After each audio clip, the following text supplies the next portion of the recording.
If you thought your family was weird, that's because you've never met any of the families we'll be talking about in today's video. These aren't families that are bizarre for having the occasional fight in the home, like most families do. Instead, these people have taken it up a notch with some of the craziest things family members would ever do. From serial killer families to those that only reproduce within themselves, here are 10 of the most odd and bizarre families in the world. But before we dive into this list, make sure to leave a like on this video. Also, if you would like to join this month's Star 5 giveaway of a brand new iPhone 14, then all you have to do is subscribe to our channel and watch this video until the end to find and comment the hidden message. Good luck. Number 10. The ANGULO brothers. The life story of the ANGULO brothers would fit into any end-of-the-world storyline because of their hermit lifestyle. The ANGULO brothers, also famously called the Wolfpack, are a group of New Yorkers who had spent almost their entire life inside their apartment without interacting with anyone other than themselves. The family was discovered when filmmaker Crystal Moselle met them for the first time when she was walking through Manhattan Avenue. In total, there were 6 boys and 1 girl who happened to be the eldest. Not knowing where they came from, she said she followed them down to their street. Speaking about the ANGULO brothers, Crystal said her interaction with them showed that their paranoid father, Oscar, usually locked them inside to prevent them from the horror of the outside world.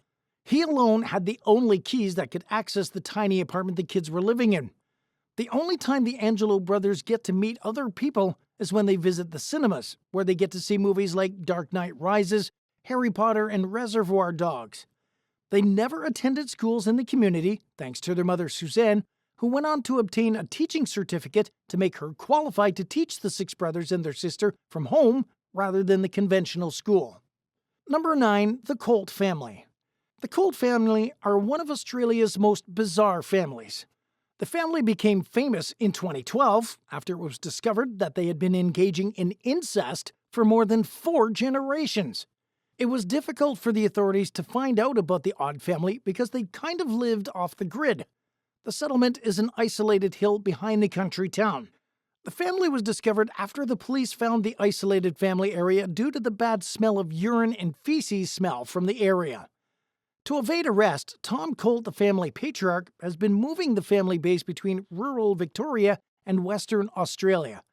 Although Tim and his wife June were already dead when the mysterious family was discovered, he had already had 2 children, courtesy of his 2 daughters. Tim and June had 7 children who were only permitted to marry within themselves. During his lifetime, Tim sexually abused one of his daughters, Betty, who also gave birth to 13 of the family's children. Number 8. The Darger family. The patriarch of the Darger family is a man named Joe Darger, who married 3 women named Alina, Vicky, and Valerie.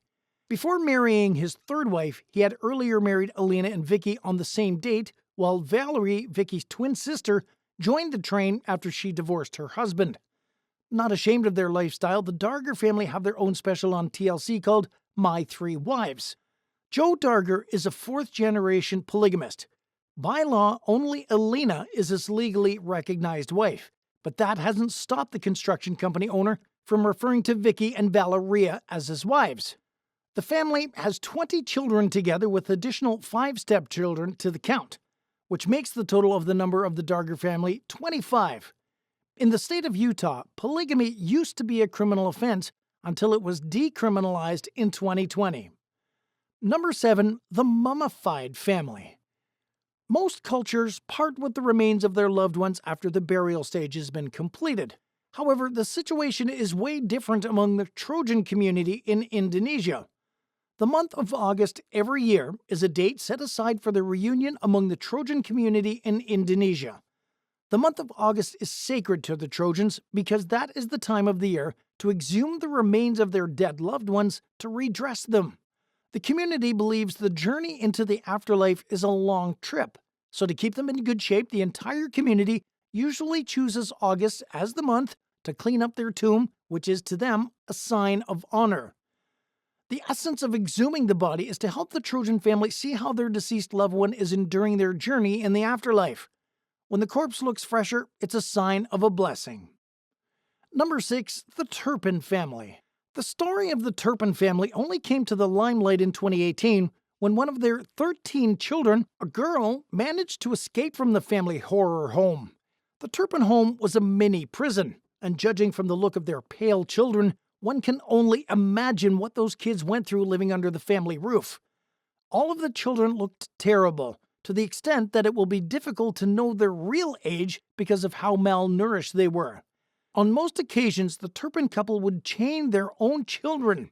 It was so bad that they prevented them from using the bathroom.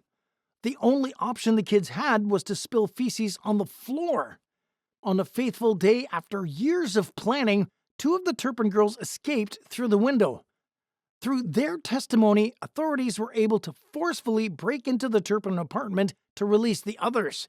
After a thorough investigation, David and Louise Turpin were arrested on 14 felony charges before being sent to life imprisonment. Number 5. The Hart family. In 2018, the Hart family shocked the world when they drove themselves and their family off a cliff. Before the 2018 incident, there were concerns about Sarah and Jennifer's capacity to handle their 6 adopted kids. Members of the Hart family were big fans of the U.S. Senator Bernie Sanders and anything country music and adventure. Sometime in 2017, Hannah, one of Sarah and Jennifer's adopted children, once jumped from a 2-story building while trying to leave the house for help. According to their neighbors Dana and DeKalb, they told the county sheriff that Hannah told them she was being maltreated and please follow her to Seattle. In 2011, Abigail, one of the adopted children, told the court that she had owies on her tummy because her mom hit her. Other crimes committed by Sarah and Jennifer included placing their children on hunger strike. In 2019, a coroner found Jennifer and Abigail guilty of murdering their 6 children after an investigation revealed they were both high on Benadryl intake. Number 4. The family with werewolf syndrome. Jesus Aceves is a member of the famous werewolf family from Mexico.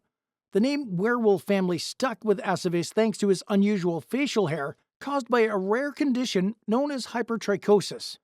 As a young boy, Aceves was popularly known as the young wolf in his native town of Loreto.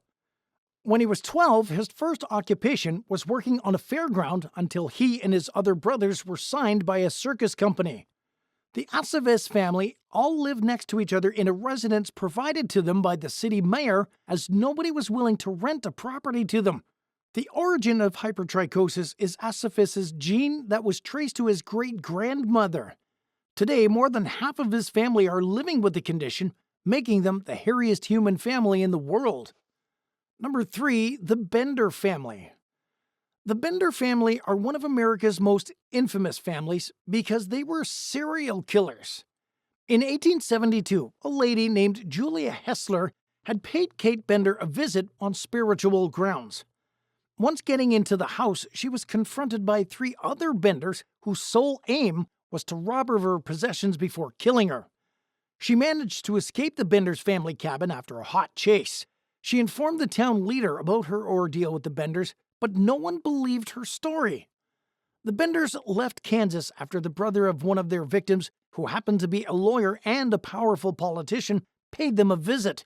Sensing the troubles to come, the entire Bender family hurriedly abandoned their abode. They traveled through tribal people's territory where they escaped the chase. The following spring, 8 bodies were dug up right under the Bender family apple tree. Despite a $2,000 bounty placed on the Benders, they were never caught. Number 2. BOBOLAS family of Australia. The BOBOLAS family lived in a house at 9 Bunara Avenue in Australia. Mary BOBOLAS bought the property in 1973 for $15,000, where she lived with her 2 daughters. The family made headlines along their battle with the local council. Although her home was neat and tidy on the inside, the BOBOLAS home's exterior was filled with hordes of debris. In an interview with news.com.au, Mary BOBOLAS said her neighbors were not seeing the human side of her because they were so fixated on a dirty environment. She also said her community see her as Jack the Ripper because they fear that she will slash them. On why her home is always filled with trash, Mary BOBOLAS said she goes out every evening whenever she's tired to collect rubbish to calm herself. so she leaves this trash outside of her home, which disturbs the neighbors while her living room remains squeaky clean. And at number 1, Baba Masaba family. Mohammed Bello Abubakar, popularly known as Baba Masaba, is a Nigerian Muslim cleric who died at the age of 93. Before his death, Baba Masaba shocked the world after declaring that he had 86 wives and 170 children as of 2008. During his 2008 interview with the BBC, Muhammad said he was expecting more children to be added to his family, as some of his wives were obviously pregnant. Upon his death, Mohammed Bello Abubakar had 203 children, as reported by Nigeria Daily Trust. His wives said they agreed to marry him after he came through for them when they came to him for healing, which he did. After attending to their medical needs, his next point of call was to ask for their hand in marriage. One of the wives said she was in secondary school when she married the late cleric. She said that she initially turned down his marriage offer because of his age, but Mohammed Bello Abubakar was able to convince her because he said the order was from God. And with that, that'll wrap up today's video. Leave your thoughts down in the comments below. Make sure you subscribe and give us a like. And don't forget to turn on your post notifications so you never miss a video from Star 5. Thanks for watching.